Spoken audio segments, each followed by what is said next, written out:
been in the product management team at Atlassian for roughly 10 years now. I worked on HipChat and Stride, and more recently, I started Jira Product Discovery. Why is it so hard to start new products, go 0 to 1 within large companies? The company has a tendency to overinvest. Startups have the benefit of starving, and so you need to create scarcity. Like what we try to do is remind everyone, things are gonna fail. Let's not drag the rest of the company into it. Sounds like one of the biggest lessons is super silo sort of team. I needed the rest of the company to go away so we could get the autonomy to test the things that we needed, that is not going to scale, that is not going to respect our design guidelines. The biggest challenge I think a lot of companies have is just like, it's been 6 months, no one wants this, we're going to kill it. How do you protect that? Be very clear about what we're testing, doing that with data, doing that with personal customer stories. Give people a sense of velocity and speed. No one wants to fuck with a high-speed train.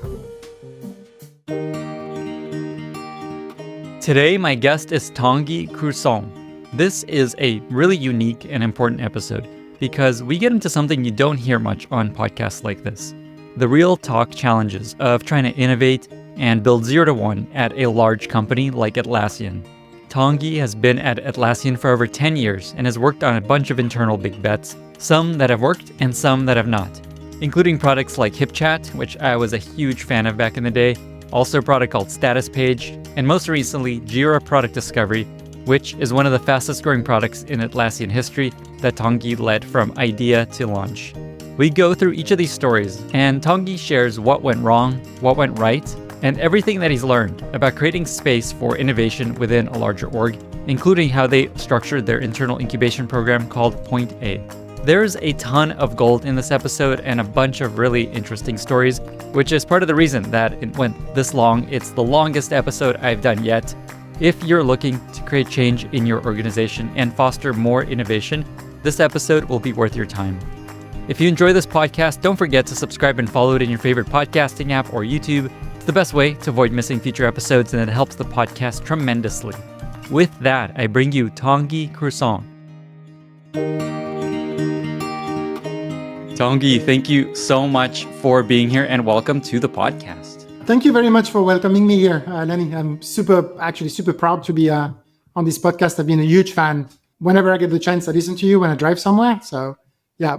What we're going to be talking about in this episode is we're going to be talking about building new products and going 0 to 1 within larger companies. And in particular, the pain and the challenges that come along with that, but also the lessons that you've learned from doing this many times and seeing it done many times. You've seen a lot of this happening at Atlassian. You've been there for over 10 years at this point. And Atlassian has, I don't know, like over a dozen different product lines at this point, something like that. And I know a lot of people come to you asking for advice on how to build 0 to 1 within a large company. So let me just start with a general question of could you just share a bit about your history of building 0 to 1 and just seeing 0 to 1 happening within Atlassian? Yeah, so like you said, I've been in the product management team at Atlassian for roughly 10 years now. And I've been working mainly on bootstrapping new things. So it was initially I joined to start the cloud developer ecosystem. So developers can build apps on top of the Atlassian platform and sell them on the Atlassian marketplace. I worked on HipChat and Stride. HipChat was well known, Stride less so. We were trying to win the enterprise communications market before Slack and Microsoft Teams came about. I did lead a business case to invest more in IT operations, got nowhere with it. Then we acquired Statuspage, Opsgenie, and something I tried to do but didn't quite get off the ground. And more recently, I started Jira Product Discovery, which was part of our internal incubator for 2 to 3 years and came out of the incubator and generally available a year ago. So my track record at Atlassian has been 50-50 at best.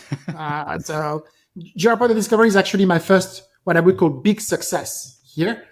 That one worked, but it was hard. And all the ones that I worked on before were really hard too. And that's the kind of stuff that really bothered me for a super long time. And the good thing is working on a product for product managers, I got to talk to a lot of product managers and across all sorts of industries in the past 3 to 4 years. And I realized that 50-50 is actually not that bad. Awesome. And I know there's going to be a lot of real talk in this conversation. I'm excited to share and hear all these stories. This episode is brought to you by Vanta.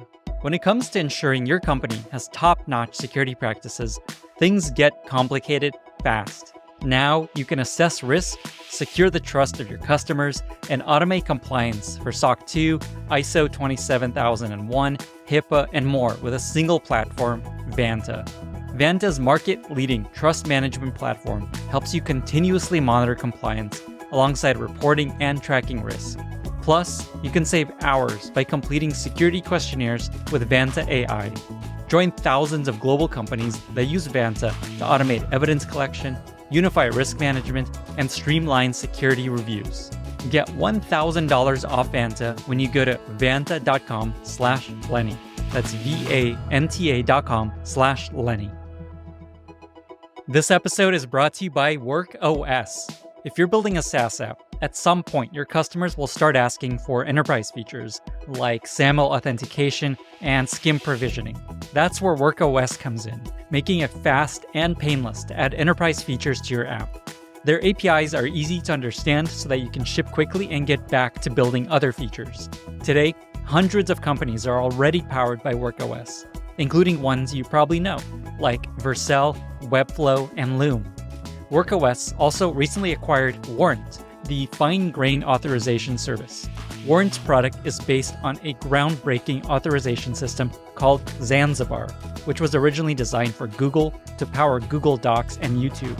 This enables fast authorization checks at enormous scale while maintaining a flexible model that can be adapted to even the most complex use cases. If you're currently looking to build role-based access control or other enterprise features like single sign-on, SCIM, or user management, you should consider WorkOS. It's a drop-in replacement for Auth0 and supports up to 1 million monthly active users for free.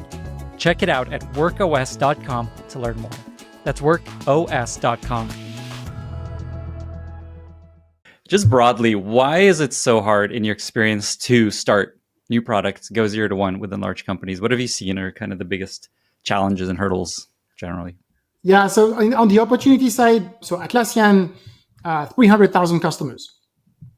We play in a whole bunch of different markets, everything in the collaboration space. We have a lot of markets that we play in, which means that we've got a lot of competitors. But basically, when we look at the areas we could go in, there's an endless list of areas that we could go in, play, and have a decent chance to win. Much harder to do if you're a startup. Like the breadth that we've got makes it easier to try and find areas where we could expand into. We're not starving like a smaller company, so we can actually afford to try to play somewhere, to do some bets, to have some of them fail and some of them succeed. So that's amazing. Now, our customers, I said 300,000, that the thing that I admire the most about the Atlassian business model is it's very broad. It's across small and medium-sized companies. We have startups using our products, and we've got also enterprises and very large enterprises using the same products, which means that there's a lot of areas where we could find a niche and go after it and expand progressively into all these areas. So there's a massive distribution potential that comes with that. When I worked on Jira Product Discovery, I didn't start with, okay, I'm going to need to start finding product managers and it's going to be hard to find them. No, they were already all using Jira. Atlassian is a company that has a relatively deep organization hierarchy, but relatively flat decision-making. So it's more like imagine a network of key decision makers across the organization. It doesn't really matter the job title or whether you are a manager of people or not. Like the decisions are made by people who drive change. So there's a lot of empowerment that comes from that. But also it's a mix of top-down, bottom-up happiness, I'd say. And so it can feel really chaotic at first, but once you know how to navigate it, it's actually pretty easy to try to go after something that you care about. And of course, we're a big company, so there's lots of ways we can get help. Corporate development, research, analysts that we can talk to whenever we want to explore something, thousands of customers that, I just have to post something in the Atlassian community group and get hundreds of people applying to talk to me from one day to the next. So that's amazing. Any startup would want that.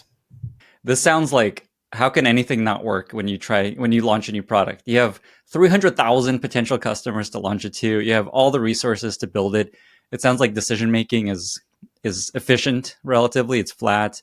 You have all these different customer segments that use all these different product lines of Atlassian. It's just like all of the opportunity possible to launch new products, and still many things do not work out. So I think this is a really important point. And I think many big companies are in this like, we have so much opportunity. Everything we're going to build is going to it's going to grow like crazy because we have everything we need. But still, it doesn't work out. And that's why I think what we're going to talk about is going to be so important. It's going to be a bit of therapy for me. And hopefully some people out there could go, okay, it's not just me having a hard time. Like it can happen in companies like Atlassian too. Amazing. So yeah, let's talk about the challenges for that. So you want to start a new thing. This thing is going to take time. And you need to be able to have that time for the time it takes until you can prove whether there is a thing or not. The thing inside Atlassian is that the bar for success is super high for a new bet. Like if you come in and you create a product and it's got 100 customers, it's going to look cute, right? So remember, we serve startups and enterprises. We have self-service and sales. We've got all these motions that are in place for our bigger products. A $100 million business is a good start, basically. In most companies out there, like a $100 million business is a home run. For us, it's not like that. We're trying to build businesses that grow really big and keep growing big over time. Now, evaluating success can look very different between early stage and established products. And so for a long time at Atlassian, we were treating everything a little bit equally, in that the metrics for success were the same. So for example, things like monthly active users is the way that for a long time we looked at, is that product being successful or not? And if you're building a quote unquote internal startup, your monthly active user number should look very low for quite some time, up until you know that your product is ready to serve the vast majority of the customers that you want to put it in front of, so that they don't just look at it and go, it's not ready for me. They're going to try it and then they're going to churn, and it's going to take forever to claim them back. So that makes it pretty challenging to try and start new things unless we've got the right metrics and processes and everything internally that can give room and breathing space for the bets to succeed internally. And for many years, we were not there. We started getting there more recently with the start of Point A, which was our internal incubator program, which is where my latest bet was successful. The ones before didn't have that, and I really struggled from that. And I see many companies struggling with that exact aspect. Amazing. So let's dive into an actual story. There's 3 that I want to talk about. There's HipChat, which you mentioned. There's Statuspage, and then there's the product you're working on now, Jira Product Discovery. So with HipChat, funny story. I loved HipChat. I was a huge user of HipChat at my startup back in the day. I can never forget the billboard that you all put out promoting HipChat, where this like little stick figure meme guy, and it just said, "Why use HipChat?" And I thought that was the funniest thing. And the product was so delightful. There's just all these little emojis in there, and the idea with HipChat for Atlassian was basically to become the Slack killer, right? That was the vision. You just killed me. We were here way before Slack.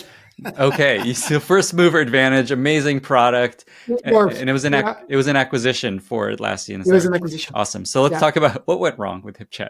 What did you learn? No, when I see the company as the tool that could almost have okay. Yeah, this is the therapy. Okay. The therapy session begins. Yeah, it's going to start right there. Me and everyone else from the HipChat team, I can tell you. Okay, so yes, HipChat was an acquisition, team of 20 people or so. It was Slack before Slack was there. Great traction and it was a darling with startups.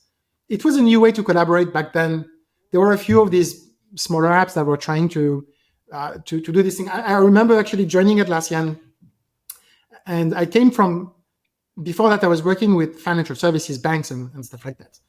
And we were basically meeting to talk about stuff, or going to someone's desk to talk about stuff. And I joined this company where my colleagues who sit on the same floor as me and on the same table, we talk over the computer via chat. And I often felt weird at first, like looking over my shoulder to the person I'm currently talking to. And we're having an argument, but we're doing it over text. Anyway, it might seem a bit cute to the people who have been born in the Slack world, but it was a major change back then. Yeah, I remember that. I remember that. Like I was in the same office with my team and we're using HipChat to chat, and it felt strange. And now it's like completely normal. It's just normal, and HipChat was one of the first to move there. Slack came out of nowhere. Company actually initially was focused more on gaming, and they really took the market by storm. The growth numbers were dizzying when we were looking at them. And so at some point, like the HipChat was left relatively alone for a while inside Atlassian to, you're doing something good, so keep going after it. But with Slack, we now had to try to go bigger. So we started this thing called HipChat Go Big. The team. That was the name of the project? HipChat Go Big? Yeah, HipChat Go Big. And then it was HipChat Next Gen. There was a few different. Anyway. Very clear. HipChat Go Big. I love it. Go big, but it was really a go big, like lots of new developers, lots of new product managers, designers, like the full company behind this product kind of thing. We tried to grow it very aggressively for a product that did not change that fast before it had reached like good product market fit already, hundreds of thousands of users on a daily basis. And all of a sudden, like you get a lot of people who want to make changes to it to compete against this new threat. The platform was not so ready for so many people to work on it. And so we got to the inevitable, okay, it's too much tech debt, we can't do much about it. So we made the decision to rewrite it. So there's lots of literature around there around, should you do rewrites, should you not do rewrites? You ask me now, I tell you never. That's what most of the advice is. Never do a rewrite, and people still do it. Never do a rewrite. And there's good reasons for that. But basically we did that. And out of it came out actually a new product called Stride, which was initially, quote unquote, HipChat Next Gen. The problem is that the product was great, but by the time we were done, Slack was just miles ahead of us. At that point, Microsoft launched Teams. And I don't know if you remember this moment where Slack put an ad in I think it was the New York Times, copying the Apple versus Microsoft thing from ages before, going, welcome to the game, welcome to the party, we welcome new competitors and stuff like that. And like Slack got pretty much destroyed by Teams. Yeah. We saw it coming because it was like Microsoft distribution advantage. Everyone in Office is going to get it. They're giving it for free as part of Office. It was unbundled, I think, like a few months ago. Which is ironic because in theory, Atlassian also has that same advantage, right? Like you have all these products, you could bundle it. We are going to talk about that actually in a minute, because that's one of that was our, what helped us, how we thought we would win, and it was how I think we lost. Amazing. Let's get into it. So anyway, this all happened, and in the end, we exited the market. We sold HipChat and Stride to Slack, and basically exited the enterprise communications market. Just to double down that, you sold that to Slack, and now Salesforce, basically, that's the where it ended. That's I don't know if people know that. Yeah, it was actually, it was noticed by the market in that as soon as we did that, our stock price went up, which was, and I think it was $60 back then, and it went up to $70. Oh, wow. And I mean, that really sucked for us, the team working on it. It's like, so first, no one tells you, but failure, like everyone tells you failure is great because you learn so many things, but failure to start with really sucks. None of us here were really happy about this on the team, because we had spent years, on my part, it was 3 years, but the people who were before that on HipChat was longer than that, obsessing over it, obsessing over every detail, every customer conversation, every solution. Should we rewrite? Should we this? Should we do that? So many intense conversations. And from one day to the next, it didn't matter anymore. We had worked on something, and that's it. That's the end. I'm sure many startups have been through that before. For me, it was the first time it felt that personal. And the market the next day went, oh, you're stopping doing what you're doing? Awesome. Here's $10 more to your stock price. So yeah, that's there's a personal side to all the stories for us. There was a bit like the 7 stages of grief after we shut down HipChat. How long was that period of mourning and stages for you and the team? It lasted a few months. So when the decision, I was not part of the decision-making team for shutting down HipChat. I was one of the product managers on the team, leading one of the 3 pillars.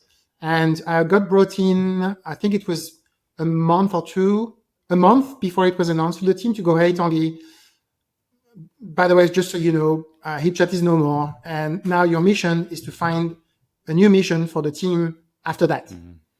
And we basically spent the next 2-3 months trying to make sure that the squads were created to fully own what they do there, to make sure that they are the ones talking to the customers, they are the ones trying to come up with strategies, trying to come up with solutions and everything in that area. As long as it was people interacting with Atlassian products on other surfaces, everything was fair game. And so it was there was a lot of ups and downs and everything, but I think it took about 2-3 months before we got back to a new rhythm. And some people, when we talk about it, was still scarred by it, basically. So what are some lessons from that experience? Yeah, so the main one that I personally got from this, and it's back to the hypothesis that you talked about, which we have all these successful products, we can expand into this one, which is, and I call it, but it's just myself, right? Don't eat your own bullshit, which is a mix of two things. We've got a company value that says open company, no bullshit. So we need to be able to talk about the things like they are. And we don't try to make things sound smarter than they are. We don't try to hide the truth. We go after that truth. And we don't hide stuff from each other. We share with everyone. We are open by default. So that's one of the values. And we do a lot of dog fooding. So eat your own dog food. So we do test our own software a lot. And I've noticed that sometimes there are things that we do where we tend to believe stuff because it's worked for us before. And we kind of have this assumption that it's going to keep working for us forever. And the founders keep telling us what took us here won't take us there. That's kind of a thing we keep hearing over and over again. But it's very easy for teams when they see success of something to think that it's successful because of X, but X is not validated. So that's where we go back to the topic we've got today, which is why is doing this in a successful company harder sometimes? Well, Atlassian was successful with a playbook. And the playbook was, we've got people in developers or tech or IT. They choose Atlassian apps. They love them. They start to recommend them to people in the business. And we start to see adoption, bottom-up adoption across the company before people decide to standardize on Atlassian. And we made the bet that we can apply this playbook to this market, which is basically we can, from people who use Jira, introduce HipChat, and then people would go into HipChat first in tech teams, and then it will expand into business teams, and it will go wall to wall, basically, from that. The thing is, we didn't, in my opinion, do enough to validate that assumption early enough. And we did a lot of work, even on other things, even when faced with signals that this might not work. I do remember talking with a lot of customers who were like, well, we've got the IT is on HipChat, but the business prefers Slack. And then we started to see those businesses choosing Slack, which is initially it was the developers try things and they like it, and then everyone starts to adopt. In that case, the Slack managed to create a very strong fan base in roles that were not tech and IT. It was the moment where the consumerization of apps, that trend was starting to get really high. Slack really rode that, and they focused everything in their experience to catch that. They gamified onboarding. They focused a lot more on the look and feel. They tried to make it pleasant, more than functional to use.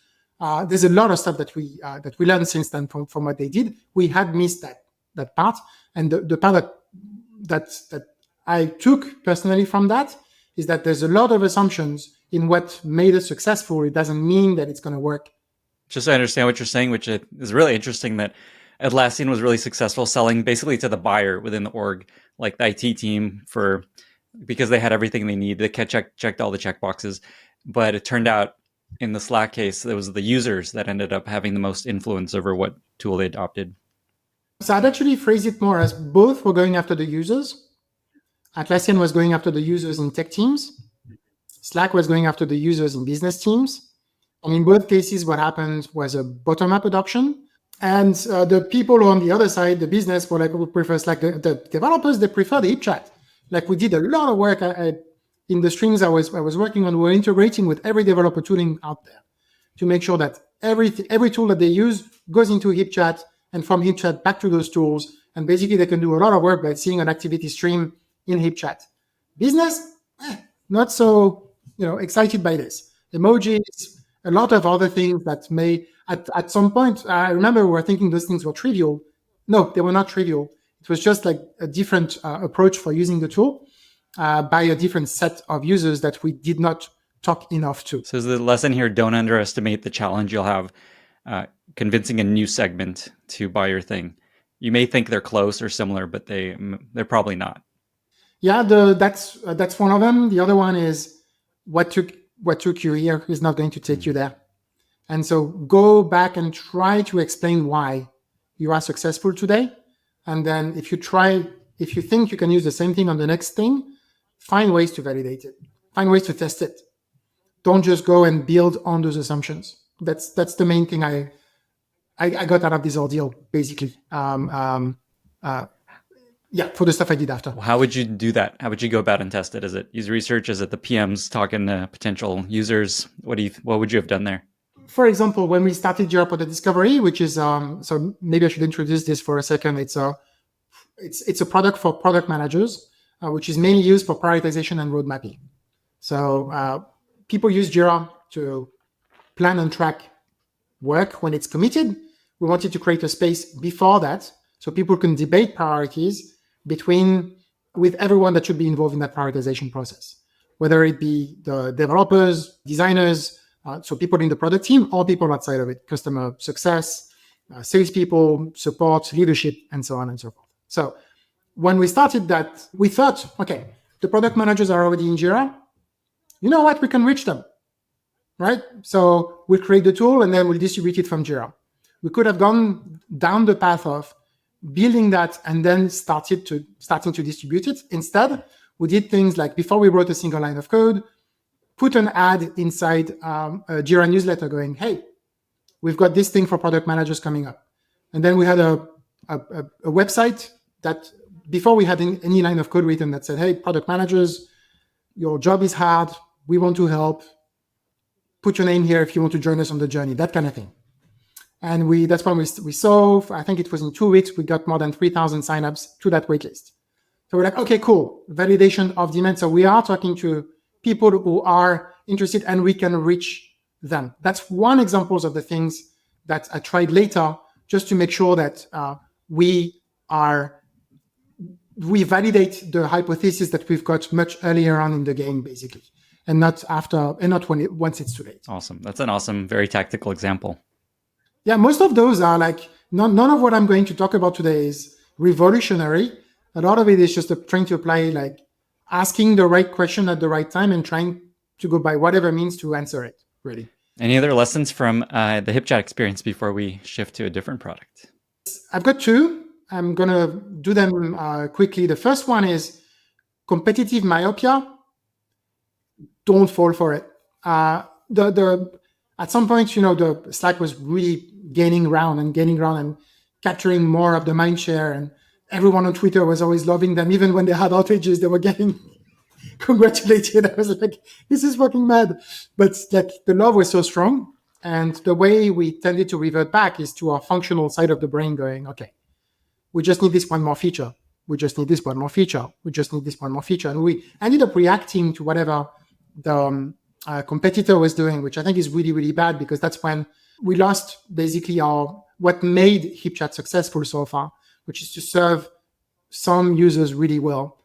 And instead, we ended up not fast following based on what a competitor was doing, which is super bad, because your competitor, like if you think of what they do as an iceberg, like the top side, what comes out of the water is what they've shipped in terms of features, but it's based on all this stuff that they've built in terms of research and understanding of their customer base and everything else. And so you're just seeing the manifestation of what they were thinking maybe a year ago based on what they're shipping now. So, but we got there. And whenever I work, I tend to try and ignore competition other than watching key, like every 3 months or so, seeing what came out, if there's anything we should be worried about, afraid of, stuff like that. But really just try to disconnect all the creative process and the research process from what competitors do, because it just, you can't compare. The market is huge.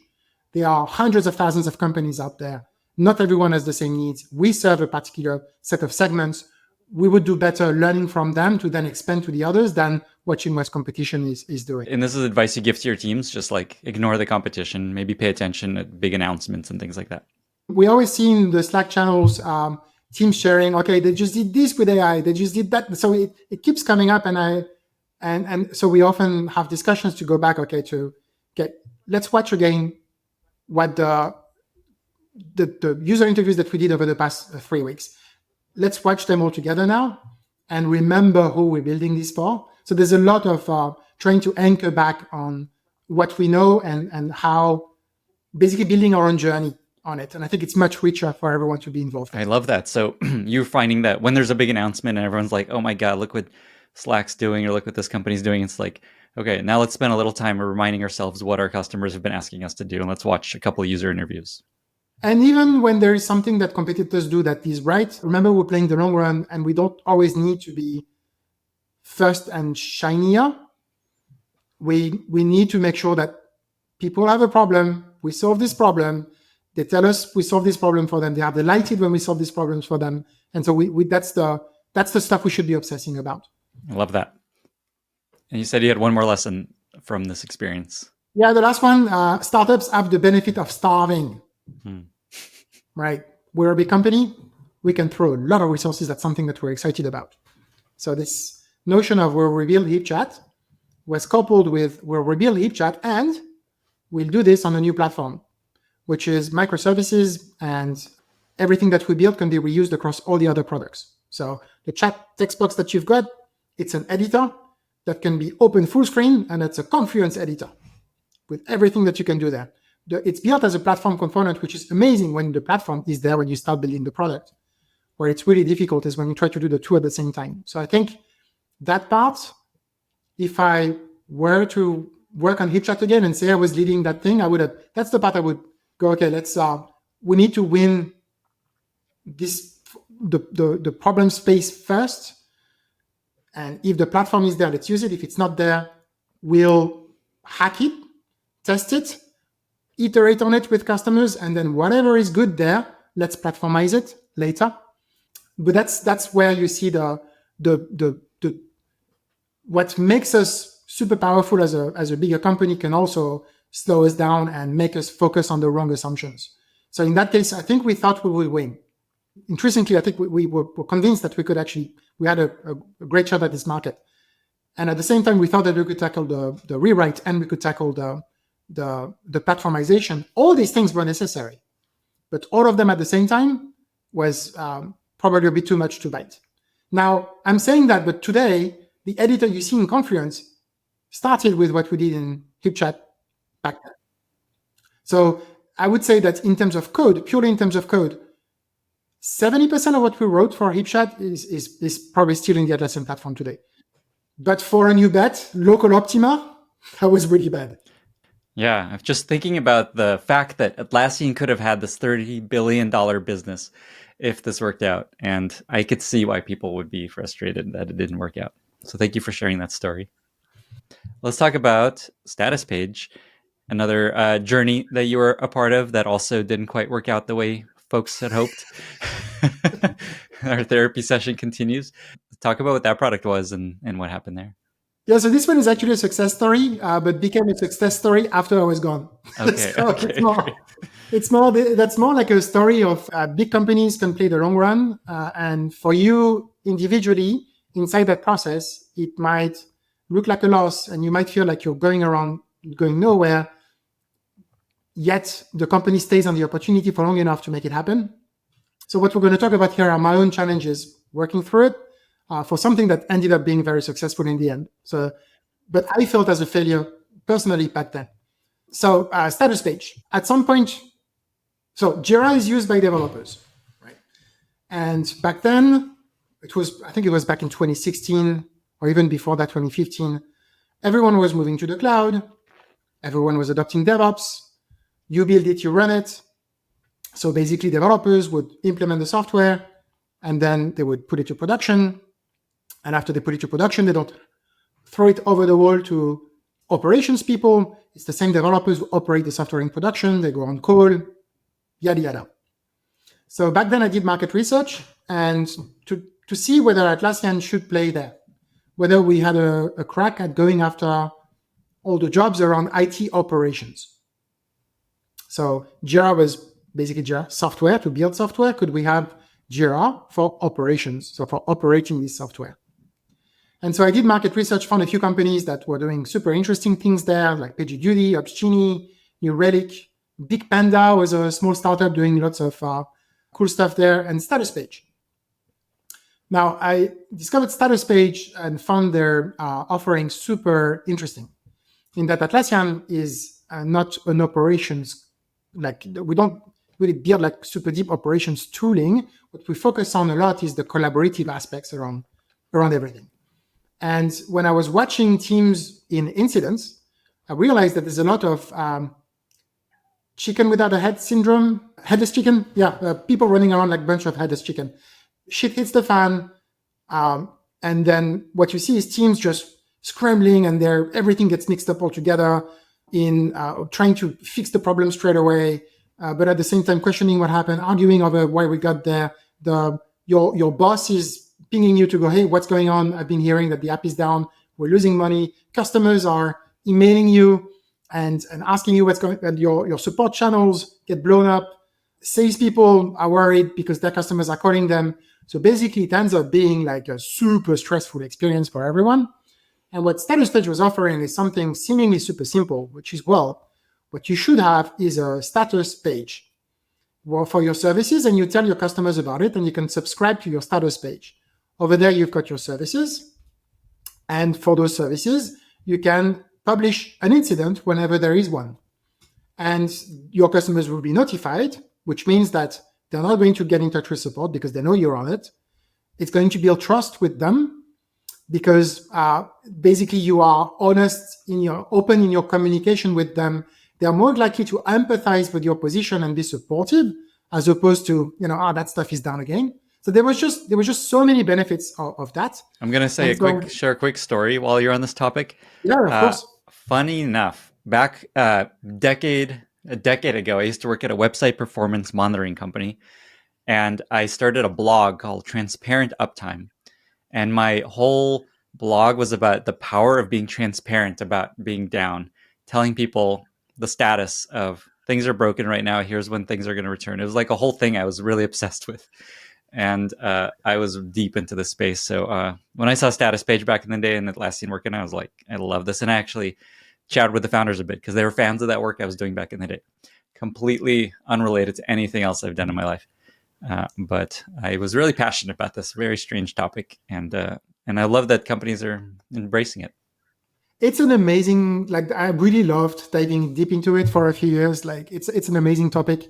And so anyway, there's so many fascinating things about this particular domain. But back then, so found Statuspage, and we invited a few of those companies to work with us for a week to go, hey, so we're Atlassian, we're basically the collaboration hub for everything that happens for development teams. What would an experience look like that puts everything together, and where Jira could actually help you get the right information to the right team so they can act on it?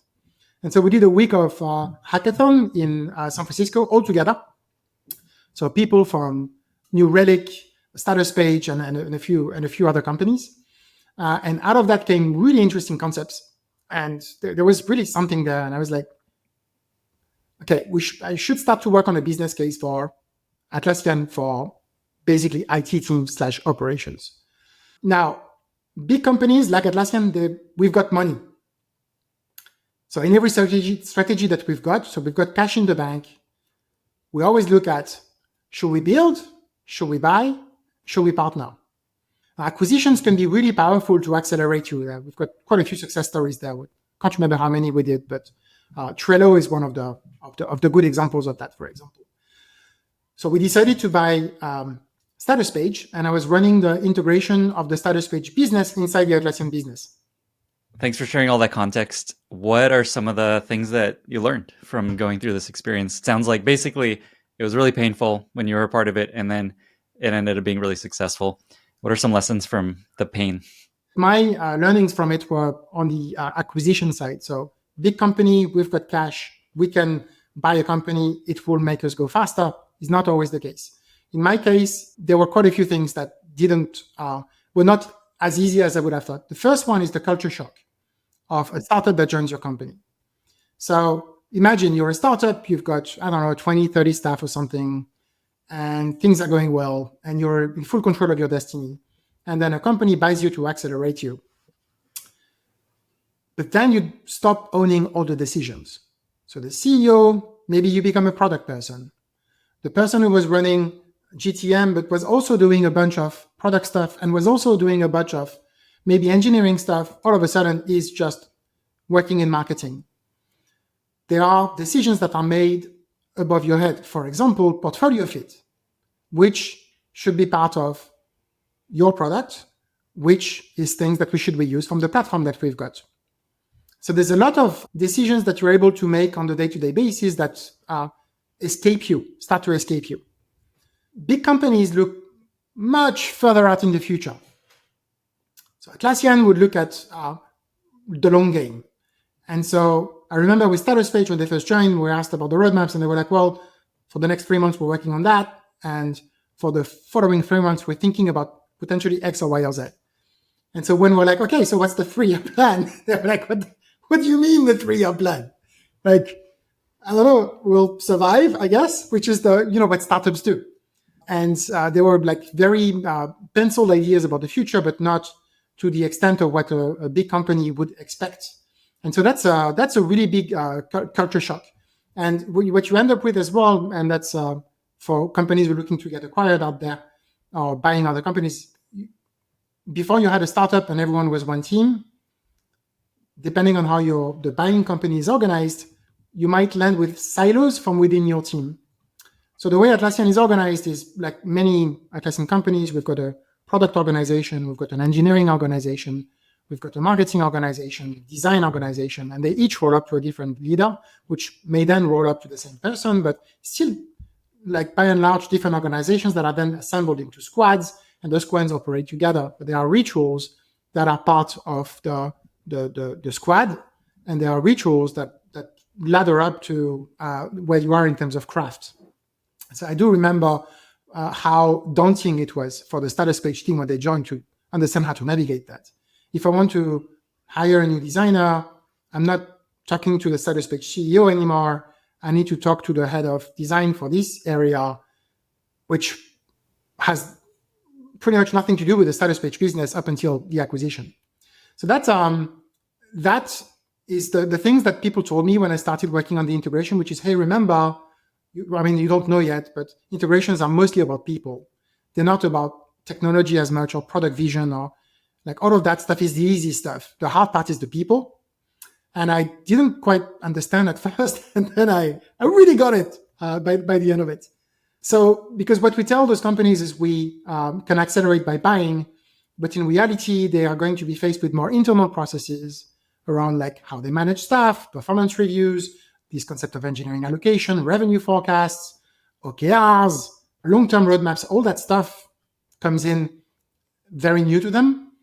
So one part of the company, top-down, says, we bought you because you are successful, keep doing what you're doing, while many other teams, without meaning to, basically end up like constantly interrupting so that the right processes are followed, so that the right things are done. That's a really interesting point, that like one group is keep doing what you're doing. We don't want to leave you alone. You're the experts.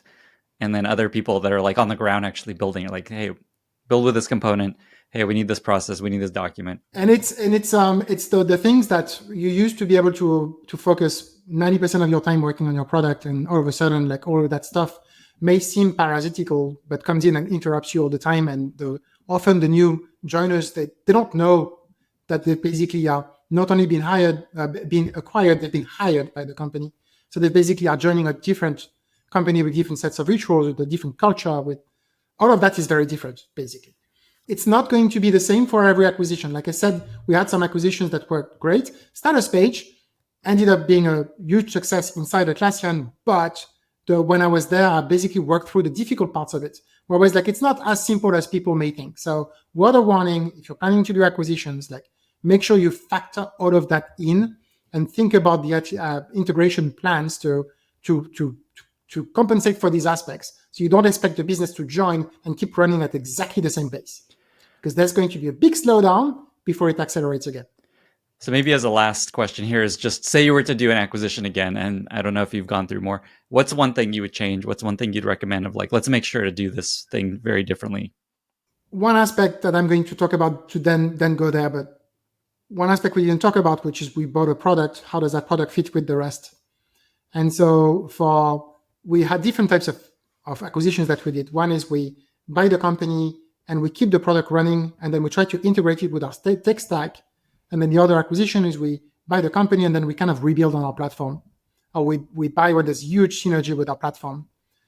And so we call that the Franken stack, otherwise, which is you get one tech stack here, one tech stack there, and they can't quite talk to each other. Identity is different, integrating is different. And so it looks like a patchwork of products, and that's not what our customers want from us. So the next time I try, personally, I would treat it like hiring over treating it like buying business only. So there would be a huge component, which is to both educate and tease out what it means to actually hire a team inside the company.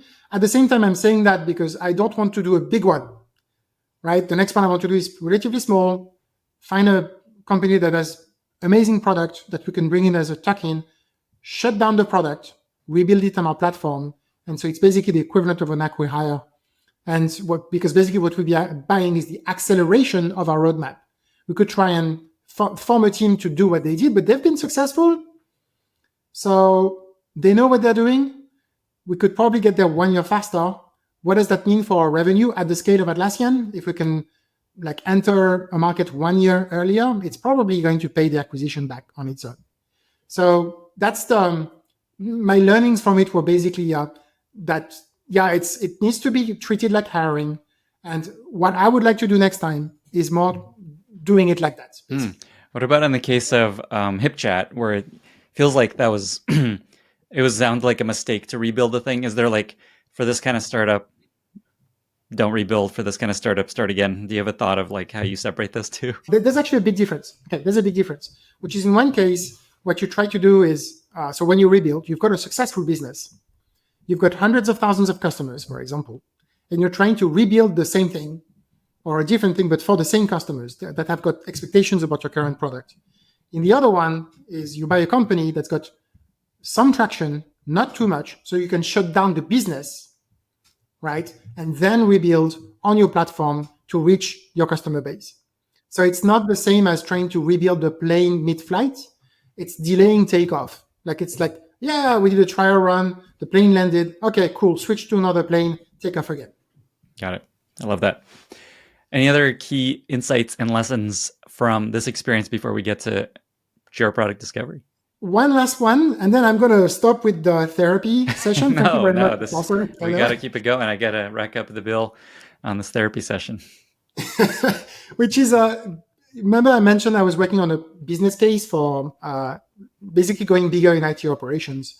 And so there was Statuspage as part of it, but there was a lot of stuff that I wanted to be able to do inside Jira and a whole bunch of other products to basically go big in that area, IT operations. Before Jira Service Management, which is the very successful product we've got around that, before it was really entering that part of the market.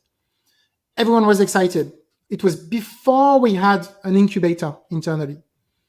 And so I was trying to pitch it let's build a new product that's centered around that thing. It's on Jira and it integrates with these tools that we discussed, and we can put in Statuspage there, and that's actually how we could accelerate them as well, and so on and so forth. Everyone was excited, thought it made sense, lots of encouragement. I pitched it to every level of the organization, from business leaders to the CTO that we had at the time, to the CEOs. No one said no. No one said yes. Mm-hmm. For months, I was in this limbo of, I think Everyone's excited about this. Everyone wants this to happen, but it's not happening.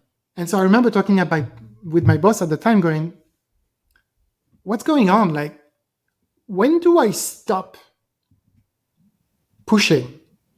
Because at some point, I'm sure I'm going to start pissing people off. And he was like, well, basically when you lose the passion for it. Keep going up until you feel like it's not worth pushing anymore. And I remember looking at this advice and going, wow, that was not helpful at all based on the situation that I was in. But basically, at some point, I basically gave up. What happens, though, and I understood that after because the company ended up going there just a year later, was that I misread the appetite and sense of urgency around that topic. And the fact that Atlassian, being Atlassian, we invest in so many markets, we have many opportunities like this that sit on a shelf. Someone did the analysis, someone created a business case. That thing makes sense. There may not be a trigger for the why now. So we need a very strong trigger for why now to go after it. And I did not do a good enough job at articulating this. Why now? Why do we have to do this now versus in a year's time, in 2 years' time? And the next team that came in afterwards did a much better job at that. But for me, that was a great learning, which is, well, great work can get parked and c'est la vie. And yeah, that's just what happens, which is because we have so many opportunities, and there's many companies out there that are probably faced with that, doesn't mean that we have to go after all of them. And so, but it does make sense to explore them and then decide when to pull the trigger. And that rationale for the sense of urgency needs to be there. It needs to be built into the business case. This reminds me of my chat with Mahika, who does similar work at Figma, where she works a lot of 0 to 1 stuff. And she described it as your job is to keep the flame alive and help it spread throughout the entire business if you're trying to get everyone on board with a new idea. And I like this very tactical piece of advice you're sharing here of how to do that is make it clear why this is, I think of it as, why is it perishable? Why is this opportunity perishable? Why is it going to disappear if we don't act on it now? And you could think of it as, why do we have to do this now? It's not just like, this is a huge opportunity, but we also need to do it right now to give people motivation. Yeah, that was a huge learning for me. I wasted months on it, but like with every failure, learnings came out of it in the painful way. So, product managers are often biased towards action, or at least that's my case. Like, I want to go and do stuff and build stuff and try stuff and, with customers. And so being idle, waiting for a confirmation is not a great spot to be, but sometimes you need to recognize when you're there, and it's good to step back. This episode is brought to you by Coda, and I mean that literally. I use Coda every day to help me plan each episode of this very podcast. It's where I keep my content calendar, my guest research, and also the questions that I plan to ask each guest. Also, during the recording itself, I have a Coda page up to remind myself what I want to talk about. Coda is an all-in-one platform that combines the best of documents, spreadsheets, and apps to help you and your team get more done. Now is the perfect time to get started with Coda, especially its extensive planning capabilities. With Coda, you can stay aligned and ship faster by managing your planning cycles in one location. You can set and measure OKRs with full visibility across teams and stakeholders. You can map dependencies, create progress visualizations, and identify risk areas. Plus, you can access hundreds of pressure-tested templates for everything from roadmap strategy to final decision-making to PRDs. If you want a platform that empowers your team to strategize, plan, and track goals together, you can get started with Coda today for free. And if you want to see for yourself why product teams at high-growth companies like Pinterest, Figma, and Qualtrics run on Coda, take advantage of this special limited-time offer just for startups. Head over to coda.io/Lenny to sign up and get $1,000 in credit. That's coda.io/Lenny to sign up and get $1,000 in credit. coda.io/Lenny. Let's try to summarize some of the biggest lessons so far that you've shared before we get to product discovery. So a few things I noted here, just like how to be successful building 0 to 1 at a large company. One is be very clear, are the users you're going to be building this new product to actually the same users you're already selling to? And it may feel like they are close enough, but in the case of HipChat, you learn maybe not, and it's a lot harder than you expected. 2 is be careful when you rewrite. In some cases, shut it down, rewrite it immediately, accelerate this new idea internally. in other cases, and you shared, and so you could rewind if you want to get the actual details of when it makes sense to go one or the other. Sometimes doesn't make sense. Rewrite. Just keep what you're doing and focus on the user problems, and don't slow down. Another tip I wrote down is ignore the competition. Don't be obsessed with what they're doing. Focus on what your users are asking you for. And then this idea of paying attention to the why now. That's a really good one. Just like when you're trying to make a case, make it clear why it has to happen now. Is there anything else that comes to mind as I try to summarize some of the advice so far? No, that seems like a good one. The main one I'm getting also out of this is like if you try to start new things, it's going to be coming from your drive and your passion, and that's what pushes stuff forward. So don't give up, because I tried really hard before getting to one that worked. So that's I guess that's probably a testament for it's possible. And a testament to your grit and desire to make something work. So on that note, let's talk about Jira Product Discovery. I know this is a success at this point. I know there's also a lot of pain that went into this and things that didn't work.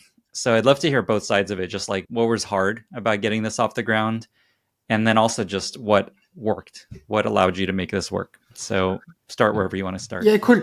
So let's start with the good stuff before we go back into therapy. Some of the good stuff here is Atlassian at that point had recognized we are innovating in our big successful products, or by doing acquisitions, we have to correct that and start building new products ourselves as well. And so there was a huge push from the founders to go, hey, we need to restart that. Out of it came Point A, which was an internal incubator program that was meant to fix that. And the way they framed it was that innovation is like a muscle. Unless you exercise it, it becomes weak. And what we have to do now is to work on it again. And so out of that came Point A, and Jira Product Discovery was one of 100 pitches that went through that innovation program. There were 100 pitches, and out of it came out 3 products that basically went through all the different stages of it. And so it started with Jira Product Discovery was actually made possible because of that. And because we're inside Atlassian. So we started with a lot of, I could take time to focus on this stuff with nothing else to do. It was a full-time job because of this incubator. I was able to form a team easier because there was budget allocated. I was able to form a team that was not worried about losing their job because the program was made so that basically, technically speaking, you would borrow people from other departments. If that thing doesn't work out, they go back to your department. So there's no fear of losing your job, basically. We were able to tap into all the research that was done by our research and insights team internally. We were able to have the corporate development team working with us. I met with probably 20 companies that played in things around product management before forming a view that, hey, maybe we should play there. And all those teams are willing to talk to us because Atlassian is a big player in this market. And so there's always the opportunity of integrating, being bought, partnering, that kind of stuff. I was able to meet with analysts to say, hey, so what do you think about the product management market? This was all part of the Point A structure. So the Point A structure was basically, so not all of it was formalized in Point A. Remember, Point A back then was created alongside the first bets that went through it, and ours was one bet as part of that. So we kind of forged the path for all the ones that came afterwards. But basically, it gave us the creds to go in and ask for help from everyone, and everyone knew it was important because everyone knew the company priorities, and the new products were top company priority. And so Atlassian, playing the long game, had decided that it was okay to invest in these bets and to reassess them every 3 to 6 months to understand whether we should put more chips in it, right? And so the psychological safety of everyone's job was safe, coupled with access to all the resources from the company. That part was just invaluable to the success of what JPD is today. So to give you a bit of context, Jira Product Discovery started 4 years ago with some research. I was alone back then, and then we were 3. The first line of code was written 3 years before we launched officially as generally available, which means that for 3 years we were in alpha, dogfooding alpha or beta, and able to do that with the full support of the company. Right, so that's something which is like, when I mentioned the long game, I mean it. It's something that's very hard to get in most companies out there, and still the thing that I when people ask me about how to start incubators, it's like, think about it with when you're going to get your dollars back and forget about it for a while. What you need to see is how the teams are answering the right questions that they ask along the way and seeing whether you are still excited about the bets as they do that. So anyway, we launched a year ago. Fast forward to today, we've got 8,000 customers, amazing CSAT, great traction. It's one of the fastest growing products in Atlassian history, which is great. So what was hard though? The first one was reminding everyone that failure is the most likely outcome. And I will die on that hill to explain to people when they want to start things internally, frame it like that. Remind everyone there's a 70% chance, number completely pulled out of thin air, that whatever you're working on is not going to exist in 6 months. We are trying to launch a new product, enter a new market. Our goal is to get to $100 million businesses, right? So there's not that many of them out there. We have tried and we have failed at a few of them at Atlassian. And so remember that. And it's super important to remember that because otherwise the company has a tendency to overinvest. Not the company top down. Parts of the company have the tendency to come and try to help. So for example, here we want to build this. Oh, if you want, we could change this service to be able to do X, Y, Z for you. No, we are a bet, which is 7 people. Let's not drag the rest of the company into it. The appetite that the company has right now is those 7 people. We'll see what we can do with these 7 people, was what I was telling everyone. The reason I was saying that is that otherwise, yes, you get the help, but the help always comes with condition, and the condition is usually things slow down. Right? So what we try to do is remind everyone things are going to fail so that we could basically buy the opportunity to hack shit together that is not going to scale, that is not going to respect our design guidelines, that is not going to fit with the Jira target architecture. But we're going to test this with customers and see if the concepts make sense, if the prototypes make sense, whether they get value out of those, before we tell you, hey, you know what? That thing is a thing. And by the way, now we're a proper business. We should build that thing into the platform. This is really interesting because it's counterintuitive to think that you should position your new bets as this is most likely going to fail. This is just a thing we're trying. Don't worry. Don't commit too much to this yet. Don't worry about giving us all these resources.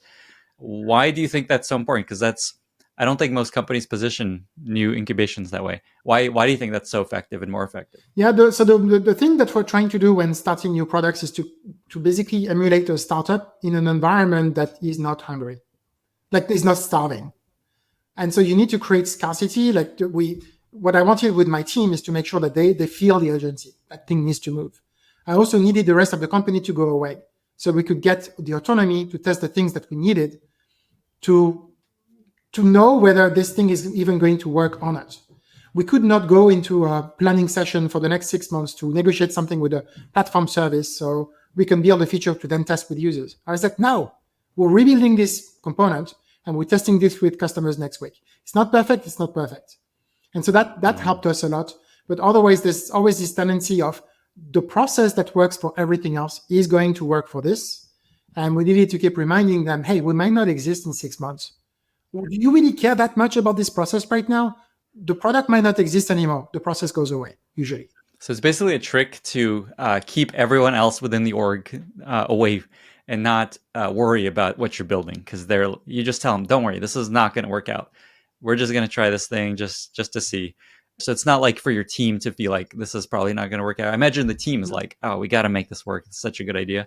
It's more to like as a trick to keep the org from swallowing you up and pushing you around. So there's a part of that, but there's also really a need from if we need to respect Atlassian's dollars here. And if we don't know whether this thing is going to work, I do not want to drag a team of 50 people into this. I want to know that this thing is worth the investment of a team of 50 people. So it's a bit of both, actually. Now, it's of course easier said than done. And so that's where, again, point A helped. We had 4 stages called Wonder, Explore, Make, and Impact, where in the first stage, it was all about proving that there was a problem area we could go into, there was a market. We could answer very clearly, articulate why Atlassian should move there. We could articulate why now, that stuff that I struggled with before, and have enough data to validate all those claims. Explore was about exploring solutions, which doesn't mean build it and throw it out there and see what sticks. It's about, if you get a bunch of customers raising a problem, can you get them to play back that the solution would address that problem? And so in the case of Jira Product Discovery, because we were not building, we didn't need any new technology, it was mainly new UX and new workflows, we basically validated all of that with Figmas in like dozens of Zooms. But it's basically coming back saying, here's how those companies are framing it, here's the problems, here's how this thing would be solving it for them. So that's part of Explore, which is validating that it's worth investing in terms of solution. We don't only have the right problem, we've got the right solutions. Then Make is about making it happen in stages, starting with an alpha, then a beta, and then going out there. And Impact is that stuff is actually ready to go GA. And now let's see the impact it has on Atlassian's business and keep monitoring it from there. And it turns into a real business from that point onwards. But everyone at Atlassian knew these 4 stages: Wonder, Explore, Make, Impact. Whenever we were talking with teams, we were telling them we're currently in Explore. And we started doing that with the full bet itself. Then we started doing that to talk about the different features that we were working on or problem areas we were going after, which means that now every time we go in a conversation with other teams and we mention we're in Wonder or we're in Explore, they know what to expect. When we go to someone in the leadership team and we say, we want to go from Explore to Make, they know they're going to ask for budget, right? Because they need developers now. So all that vocabulary and clear expectations set for every stage of the process really helped us to facilitate all the conversations that we had with everyone in the organization and really protected us again from all those basically teams that felt like they had to chime in. No, we're in Explore. We don't have anything ready that's been validated. Like, let's not have opinions about how the architecture is done before we have validated that customers want something. This is super cool. I feel like we could do a whole podcast just on the structure of Point A and how you all do this. But just one question. What does the gate look like when you move from Explore to Make to Impact? Is there like a group of people that sit in a room and decide thumbs up, thumbs down? How does that decision work? Yeah, so we basically write a 6-pager that looks at all the different aspects of all the questions that we want to answer. And then we are in a meeting with the Point A stakeholders and the founders of Atlassian. And everyone reads that page for about 15 minutes, and then question, answers, comments, and all of that. By the end of this meeting, we know whether we are clear to go to the next stage. We got booted back one time when we were like, hey, we're ready to go into, anyway, from alpha to beta as part of Make. And they're like, no, you're not. And I was like, no, we're not. And so we stayed and we basically got more time than what we had was initially allocated to us. But basically the founders and the leadership of Point A, as well as heads from the different lines of businesses at Atlassian, were participating in those sessions, which that is super cool. Basically visibility all the way up. And they might also just decide, let's kill this thing. It's not working at one of these meetings. So it might be, let's kill this thing, which happened to a number of bets that we did. Or it might be, let's roll this thing into something else. So for example, on your whiteboards product, which I say product, whiteboards feature, part of Confluence, initially came out of Point A and was eventually rolled into Confluence instead because portfolio fit made more sense there. That's so interesting. So you said there's like 100 projects that went through Point A. So there's kind of this funnel, and there's these. Is there a meeting for all 100 of these that the founders go to for all these incubations, or do they come join later down the funnel? It's not the full 100 of them. Basically, there's a first. And I'm saying 100. It's over a few different quarters of teams coming in and pitching. Yeah. But not for the initial stage of entering Point A. It's usually when they've been accepted. Yeah. I interrupted you and took us on a tangent. You were sharing essentially the things that went well and how this all came together. So failure as the most likely outcome is the one thing I would stand behind in everything, because I've seen before what happens when we get too complacent with it's going to work, right? Lessons from the previous things I was talking about. So this one, really key. Second one, this one is much harder, which is if you're starting something like this, your teams will need to break a lot of rules that are established, but they need to be able to do that without breaking the trust of everyone in the organization. The rules were created to support the business at the stage where it was successful. And it just so happens that they might not work for new bets. So you need, like, the trick here is, for me, has been to, the way I pictured it is, I've got a bunch of chips. Since I joined Atlassian, I've been accumulating chips. And those chips are like social capital. Yeah, it's like trust I've built with the founders, with the different business leaders, with succeeding on stuff, or failing and explaining why, and trying to do better next time. And like all that stuff gave me, like you say, capital. I've got these chips, and I decided on this bet. You know what? I'm going to go all in. Right? So I always said, if it works, it works. If it doesn't work, I'm probably out of here, but I'm going to go all in. So if I see something that's not going to work, I'm going to say it. We're not going to do it. And so I knew I was going to put myself in tough conversations, because people are here to protect things that need to be protected. They just don't make sense for the stuff I was working on. So one example, breaking rules without breaking trust, where it was tricky. We have a lot of rules in a company like Atlassian on this is how it works in engineering. I mean, engineers are the biggest part of our workforce, right? That's where all the basically shit gets done, because engineers work on it. And what I needed was to be able to hire the right team, only principal levels, people who have a lot of internal creds so that they can commit to any team's repo, no questions asked. People who are not looking for the next promotion, but they want to make a splash. And when that's not possible, I wanted to be able to hire contractors to fill in the gaps and stuff like that. And I was like, a lot of the rules that I need to be able to break is basically in engineering. So I decided not to have an engineering leader in the team and to do it myself. So I was the product leader and the engineering leader. I was technical enough to be able to have these conversations, but mainly I was just working with amazing engineers who just could self-write themselves. So they were able to make changes in areas that were not owned by them.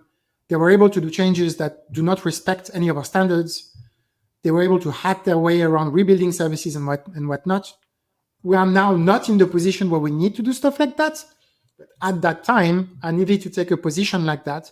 So we could actually go and move fast with basically the equivalent of being a startup inside Atlassian. That's not comfortable to do stuff like that.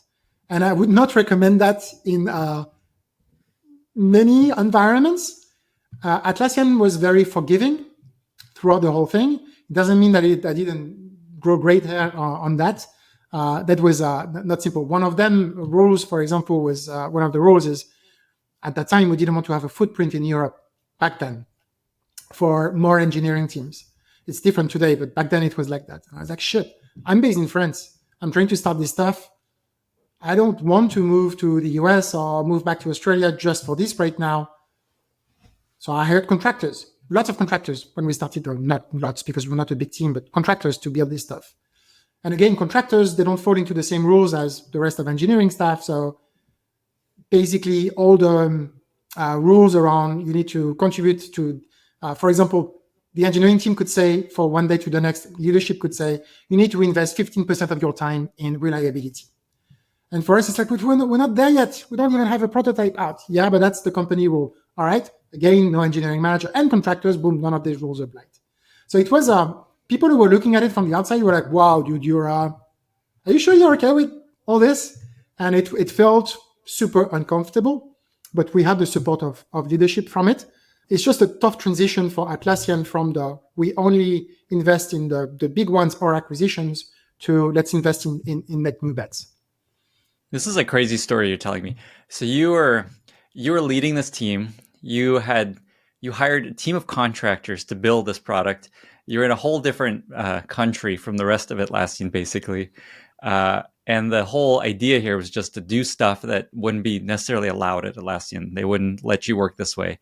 And you found that to make the thing you needed to make, and the thing that you were like betting your career on, it sounded like, you're just going to be this pirate working on this thing in France, and it worked out. So the point emoji in Atlassian is a pirate flag. I was not the only one. There were quite a few of us working on new bets, basically operating like that. Each questioning different rules. The end goal was not to question the rules. The end goal was to get to the stuff that we needed to do. which is we just need to claim the space to work with users, to test prototypes up until it works, and progressively get to a product that's going to be enough to launch, right? So we never intended to break the rules, which is the things that we were going to choose the ones that were going to work to support us in this mission and say no to the others. You mentioned Europe. At the time, a lot of other Point A founders were struggling with the fact that they were operating from the mothership in Sydney because they're still with everyone else. And so, like, you're talking about doing all this stuff. Yeah, but remember that, like, we've got this OKR thing. We've got this vision for Jira that we're building. Like, you need to participate in all this. And so I was in Europe going, fine, schedule it at Europe time. And teams were like, oh, I think a lot of teams were like, we don't care enough about this because they're telling us it's not going to exist in 6 months. I don't care enough about this to stay up late or wake up super early every day to disagree with them. And so there was a lot of the early success that we had in being able to move super fast that came from being so far that people just did not engage to stop us. And that's why we were initially the group with the fastest speed. Then the other teams were able to, then it was possible to institutionalize those things into Point A to then make it possible to do it from within Atlassian. Right? But at first, we just needed to blaze our way through. So that's what we did. So it sounds like one of the biggest lessons and things that work well for something like this is a super silo sort of team. As much as you can disconnect from the core business and let them just do what you think you need to do. And you've interviewed Megan on the show before, and I listened again to the way she pitched Point A, and yes, that's exactly what came out of what she was saying, which is we gave the space for those teams to be able to do this with a lot of autonomy. And that was the outcome of all that work, basically, which is the program was then set up so new teams could do it with and fitting within the mothership, basically. And I think people hear that like, yeah, okay, of course, news, incubation, silo, separate, they do their own thing. It's like people hear that and it's like, and they try to do that, but I imagine it's not actually what they need to do. And what I'm hearing is like you went to like a pretty far extreme of making that happen, not like basically breaking the rules to allow for a silo to actually exist. And I love that. What else was key to success of making this work out? Yeah, so the one that I'm most passionate about is how we work with customers is very different in a super early stage bet versus to what you do in a very established product like Jira.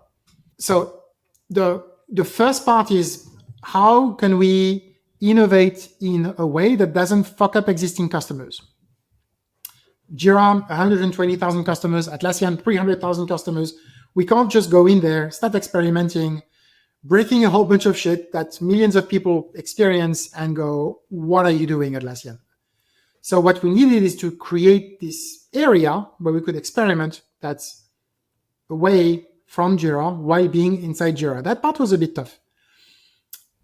It's possible to do. In fact, I came across an article from Noah Weiss from, it's from many years ago now, where he was basically talking about innovating in a successful mature product and talked about 3 stages of incubate, iterate, integrate. And as part of that, he gave the examples of Instagram, Twitter, and Foursquare, where basically he was explaining, at the beginning, for example, Instagram was a feed that was chronological. And then the team started to experiment with a popular tab that was on the side that was not integrated into the core of the product that everyone uses. They iterated on that for a while. That became the Explore tab. And then the Explore tab became the main feed. The feed is not chronological anymore. It's based on your interests. And that part really resonated with me, where I was like, you know what? We're going to try to apply that to Jira, which is we're going to build it in Jira, but we're going to kind of extract ourselves from a lot of the core components of the core base to rebuild the UX that would work for the audience we're going after. Our audience is product managers. They have no patience for spinners. Things need to be visual. They need to be able to quickly move things around to visualize the potential options they've got on their roadmaps and stuff like that. It needs to be snappy. It needs to get out of the way, but also something that they can feel proud to present to their stakeholders to have discussions around that. It can't be bogged down into the details. It can't go into very, very deep trees. It needs to be a space where you feel like you can breathe and have like creative conversations. And Jira's UI was not exactly known for that. And in fact, most of the product managers I talked to were like, I don't want to do this in Jira. It's too strict. There's too many workflows. It's owned by IT, yada, yada. And so we said, that's fine. We're going to experiment with an experience that's going to be detached from Jira, still on the same platform. And that's what we did, basically. And so this concept of incubate by working on something on the side, iterate until you've got it right, and then integrate it back into the main product is something I would definitely do again. We're currently in the middle of the integration phase for Jira Product Discovery. So the lesson there is don't force yourself to be a part of the broader product initially. First, figure out what it can be if it's its own thing, and then eventually you can integrate. It depends who you're doing it for and the problems that they've got. Don't feel limited by your platform to answer the core things that are necessary for your product to work, basically.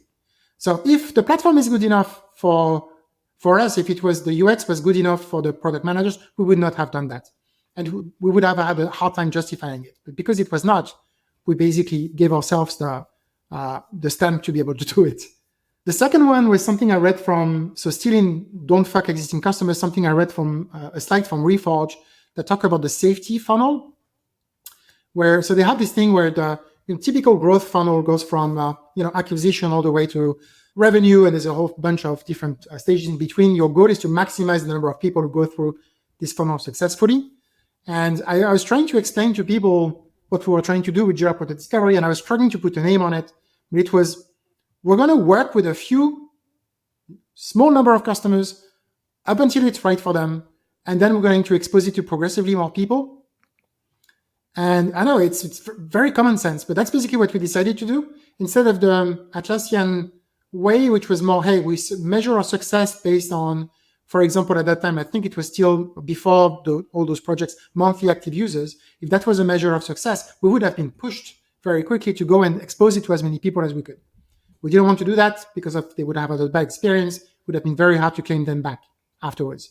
So someone in Reforge put the name on safety funnel. So the safety funnel is amazing. People don't understand that. You basically put a hard stop and you limit the number of people who have bad experiences. And you do that for a while up until you can prove it's amazing, and then you invite more people. So we did a lot of that.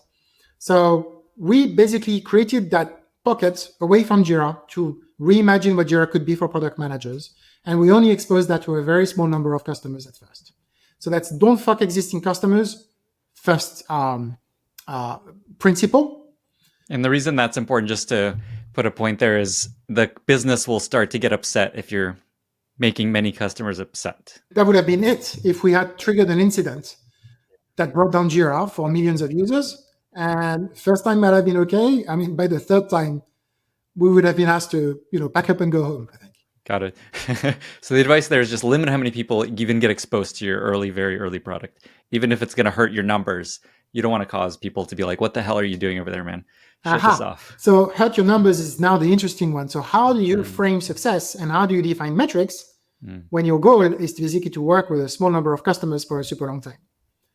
So that's where what I ended up defining for this is based on a term that was used at Atlassian, but I kind of tried to formalize it into something that everyone could refer to, which is the Lighthouse Users program.